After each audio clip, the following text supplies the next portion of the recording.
Hello everyone, in this video I'm going to go through another example of a histogram, this time perhaps something that you might be a little more familiar with. Instead of business data, I wanted to go back to the basics here and focus on a data set that you might be more connected with, which might be exam scores.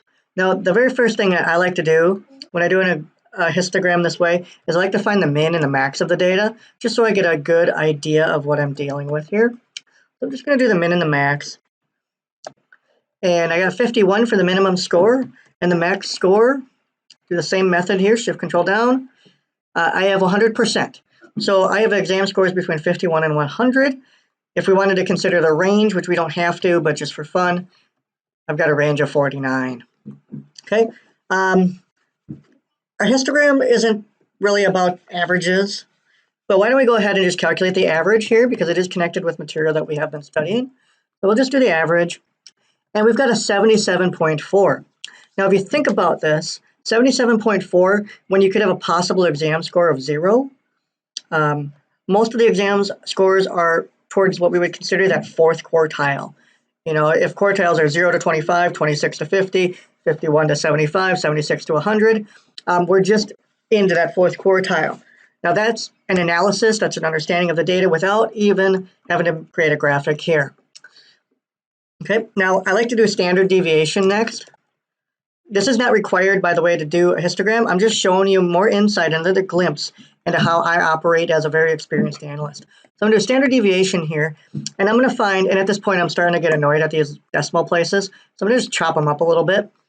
A deviation of 12.2. So what that typically means is, if I have my average of 77.4, so that's the average, and actually I'm going to fix this, I'm going to bump this down here, 77.4, I can generally expect the deviation here, which I'll just put a minus sign and a deviation here, similar as the upside of this minus that 12.2. I know it's not perfect, I didn't do the cell reference, but, or the average of 12.2. What this means is I should be able to expect that my results, for the majority of my results, should fall in between these locations. Now, we do know that we have a minimum of 51 there, so we do have what might be considered an outlier, a student that doesn't fit within these results. So that is something to note. Like, oh, well, you know, most of our results are in here. We should be expecting all of our students to have at least passed the exam. The average score is 77, but as it turns out, there's obviously, when you build an average, you have things that are higher and lower than the average. That's what this is trying to mimic here, is you should be having numbers between 65 and 89. Obviously, we have some hundreds and we have some 51s. So those are exceptional students, or exceptional to the negative side when we have to put that 51. So hopefully that helps you understand a little bit more about distribution. That was not a histogram, by the way. So if you're thinking, oh, histogram, that's all we have to do. No. Okay, so now I'm gonna wipe this out here, okay? I'm just gonna wipe it out. You can always go back to the previous part of the video to look at it again. I wanna start building what's called bins.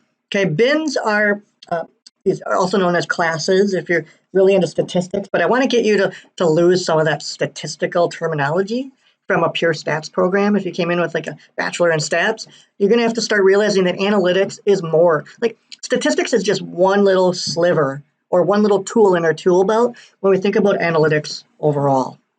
Okay, so we're going to use different terminology. We're going to apply things differently than perhaps a pure stats class has done before. And the first step with that is we're going to be doing bins here. So I, as a business person, believe that I like to see things in 5s and 0s.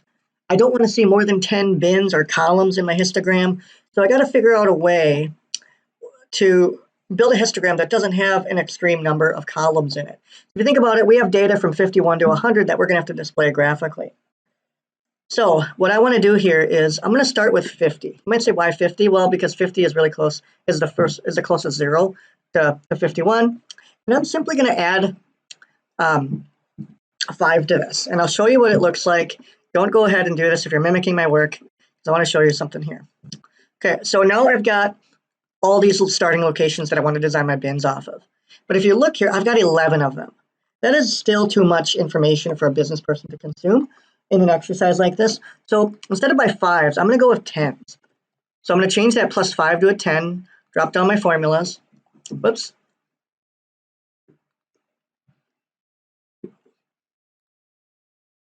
And once I get to that 100, I'll chop all these extra ones off.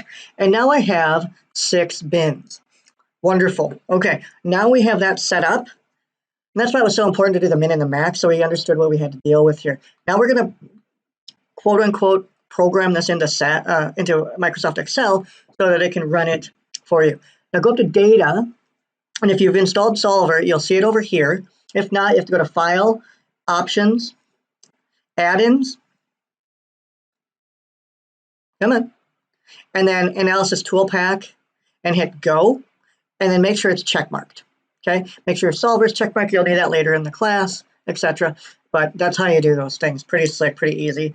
I'm sure a Google search would bring that up as well. It's a pretty common thing. Okay, so now what we want to do is hit the Data Analysis Pack, open it up, and we'll go look for histogram in here. So there's your histogram. And input range, this is going to be our scores. Now I want you to do exam scores. I want you to get that text and bring it all the way down. Shift left click, so you have all that nice data. Then your bin range is going to be this stuff here. Okay. And we want to check mark labels. And we're going to put it into an output range, is right over here. And we want to do a chart output. If we don't do that, we're just going to get a table that has some counts in it. We hit OK, bring it over.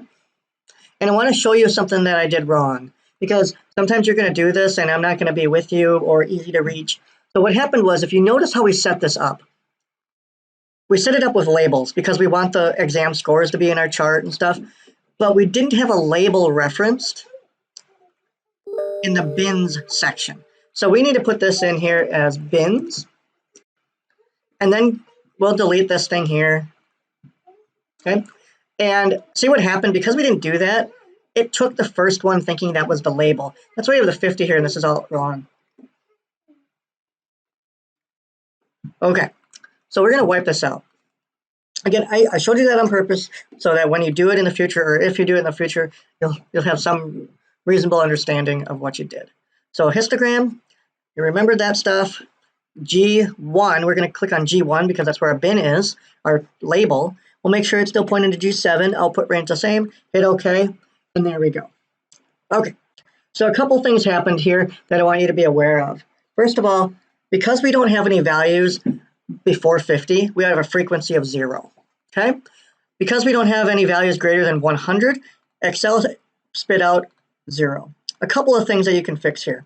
One, we could simply left click and drag down, and then left click and drag up, and now our chart is in good working order. Get rid of that header or that legend there. Okay, that's something that we could do. And now we have our histogram built. Very nice, looks good, looks nice. It looks like it is not skewed. It doesn't really have a tail. The tails are equal distribution. I got one tail here, one tail here, here. So it's kind of what we would call no skew if you did it this way for this data set. I guarantee you if you did it with 5s and you ended up with 11 bins, you would find that the data might be skewed differently based on the tails. Okay, so we're done. We're done with our assignment, really. That's all it took.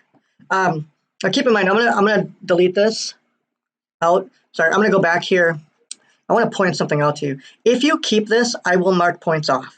Okay, I will mark points off because we got white space here, it goes against data Inc. Plus, I will mark points off for this. You might say, why would you mark points off for that? It's a good thing. Well, because you have it over here. Remember, you don't want duplicate information or text or labels in your sheets. You don't want it in your charts, your graphs, because that strikes against data Inc.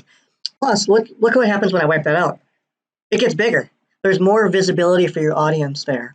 So awesome opportunity there to improve your chart. Now let's go ahead and let's do this the right way. What I mean by that is, let's just get rid of that 50. We're going to bump everything up. Oops.